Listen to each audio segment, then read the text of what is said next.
আসসালামু আলাইকুম। আমি আবার হাজির হলাম। ফার্মের মুরগি আমি কিভাবে রান্না করে থাকি সেটাই আমি আপনাদের সামনে শেয়ার করলাম। নিশ্চয়ই ভালো লাগবে আপনাদেরও।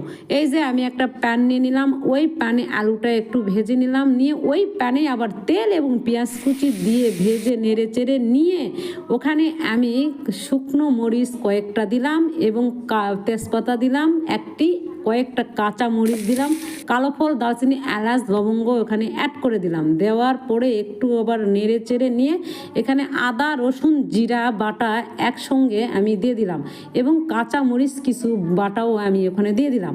বাস দিয়ে দেওয়ার পরে আমি আবারও নেড়ে চেড়ে নিয়ে ওখানে আমি আবার একটু শুকনো মরিচের গুঁড়ো দিয়ে দিলাম পরিমাণ মতো, হলুদের গুঁড়ো দিয়ে দিলাম এবং লবণ সম্পূর্ণ পরিমাণ মতো, একটু পানি দিয়ে আমি এই মশলাটা কষায় নিব। বাস এখন ঢাকনা দিয়ে আমি ঢেকে দিব।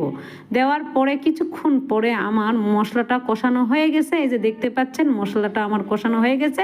এই যে এখানে আমি মাংসটা আবার অ্যাড করে দিলাম। অ্যাড করার পরে আমি মাংসটা আবারও নেড়ে চেড়ে নিলাম।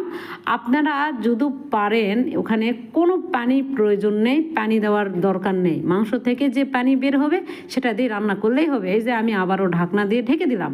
বাস দেওয়ার পরে এই যে কিছুক্ষণ পরে আমি এই যে দেখতে পাচ্ছেন পানি বের হয়ে গেছে, ওখানে আমি কয়েকটা আলু দিয়ে দিলাম। আপনারা চাইলে আলুটা নাও দিতে পারেন।